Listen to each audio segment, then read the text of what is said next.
The Fieseler Fi 167 was a German biplane that served both as a torpedo bomber and reconnaissance aircraft. For many years, the torpedo bomber was a significant threat to all surface ships. Its origins trace back to the period just before World War I, 1914 to 1918, and by World War II, 1939 to 1945, it had evolved into a highly refined weapon. In 1937, the German Air Ministry issued a requirement for a new torpedo bomber to be deployed from the planned German Navy aircraft carrier Graf Zeppelin. In response, Fieseler developed the Fi 167, a design featuring a two-seat open-air cockpit, biplane wings, and a fixed undercarriage. A total of 14 Fi 167 aircraft were constructed between 1936 and 1942. The Air Ministry's specifications demanded an all-metal biplane capable of speeds up to 185 miles per hour and an operational range exceeding 600 miles. Despite being somewhat outdated for the era, the biplane wing design was chosen for its excellent lift properties, crucial for carrier operations and for offering greater control to the pilot. Additionally, the aircraft was required to be adaptable for general dive bombing missions against moving warships beyond its primary role of carrying torpedoes. Fieseler's design competed against another contender from Arado, the AR-195, of which 3 were built. These were the only 2 manufacturers approached for the project. In 1938, the Arado design was selected, leading to the construction of prototypes V1 and V2 for comprehensive testing. This phase was followed by an order for 12 pre-production models under the designation Fi 167AO. Development. This aircraft was conceived in response to a specific requirement set forth by the German Kriegsmarine Navy for a new class of aircraft carrier-based operations. The Graf Zeppelin class aircraft carriers, which were under construction at the time, needed a versatile aircraft capable of performing both torpedo bombing and reconnaissance duties. Fieseler, already renowned for the successful Fi 156 Storch, undertook the project. The design of the Fi 167 was a notable departure from the emerging trend of monoplane construction in military aviation. Instead, Fieseler opted for a biplane design, which, though considered somewhat outdated by contemporary standards, offered several advantages crucial for carrier-based operations. The biplane configuration of the Fi 167 provided it with excellent low-speed handling, characteristics, and short takeoff and landing capabilities. These features were essential for operating on the relatively short flight decks of aircraft carriers. Additionally, the biplane design allowed for a more robust and durable structure, which was necessary for withstanding the rigors of naval operations, including resistance to corrosion from the marine environment.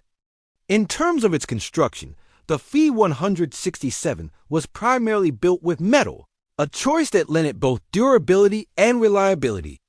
It was powered by a single Daimler-Benz DB601B engine, a reliable and well-regarded power plant of the era, which provided it with a balance of speed and range adequate for both bombing and reconnaissance missions.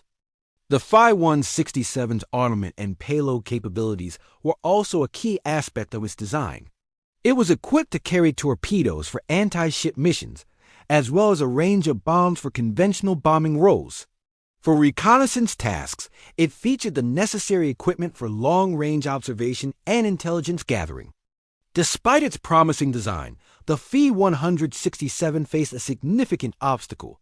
The cancellation of the Graf Zeppelin-class aircraft carriers meant that the primary operational context for which the Fi 167 was specifically designed no longer existed. This shift in strategic priorities led to a curtailment in the production and deployment of the aircraft. Performance of Fieseler Fi 167. The Fi 167 was powered by a Daimler-Benz DB601B engine, a reliable power plant that was widely used in German aircraft.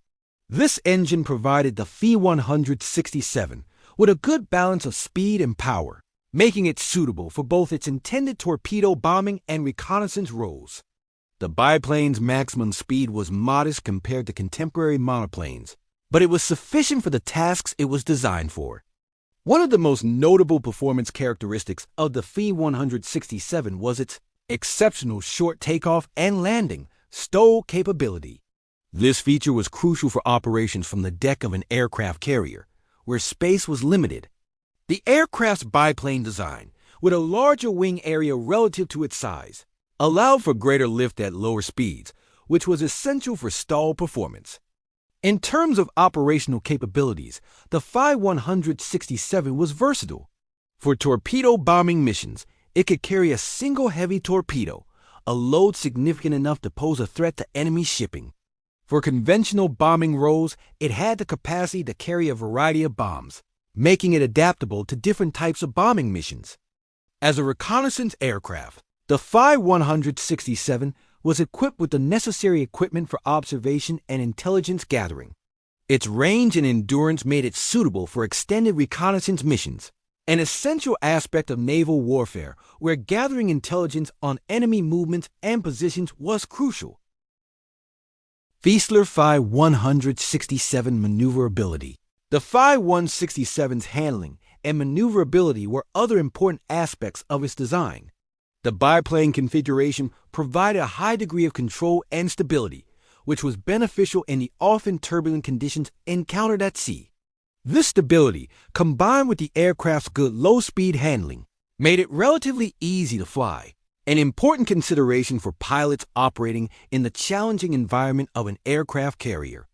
Durability and reliability were also key features of the Fi-167, reflecting the demands of naval operations. The aircraft's all-metal construction ensured it could withstand the harsh conditions of maritime environments, including resistance to corrosion from saltwater. This robustness was essential for an aircraft expected to operate from the decks of carriers and in the challenging conditions of the open sea. Fieseler Fi 167 going operational. The operational history of the Fieseler Fi 167, while brief and circumscribed by the evolving priorities of World War II, presents an interesting case of an aircraft designed for a specific purpose that ultimately never came to fruition. Initially conceived for operation from the Graf Zeppelin class aircraft carriers, the Fi-167 was destined to play a significant role in the Kriegsmarine's nascent naval aviation capabilities. It was specifically tailored for the rigors of carrier operations, with its excellent short takeoff and landing (STOL) capabilities and robust design suited for the harsh maritime environment. However, the strategic focus of the German military shifted significantly during the war. The emphasis on submarine warfare and the intensifying campaigns on the Eastern Front led to the deprioritization and eventual abandonment of the Graf Zeppelin class carriers. This shift effectively left the Fi-167 without its primary operational platform, altering its intended role in the German military strategy. Despite this setback, the small number of Fi-167s produced were not relegated to obsolescence. They found a secondary life in land-based roles, primarily relegated to training and coastal reconnaissance duties. Some were stationed in areas like the Netherlands and the Balkans, where they were utilized for various auxiliary tasks. These included roles such as towing training gliders and conducting short-range maritime patrols. In these capacities, the Fi-167's design strengths, particularly its STOL capabilities and rugged construction, were still of significant value, even though the aircraft was not employed in the role for which it was originally designed. The Fieseler Fi-167's legacy is largely defined by its status as a well-designed aircraft that never fully realized its potential due to changes in the strategic priorities of the German military. It stands as an example of the rapid pace of military technology development during the period, and how quickly certain technologies or platforms could become obsolete or redundant.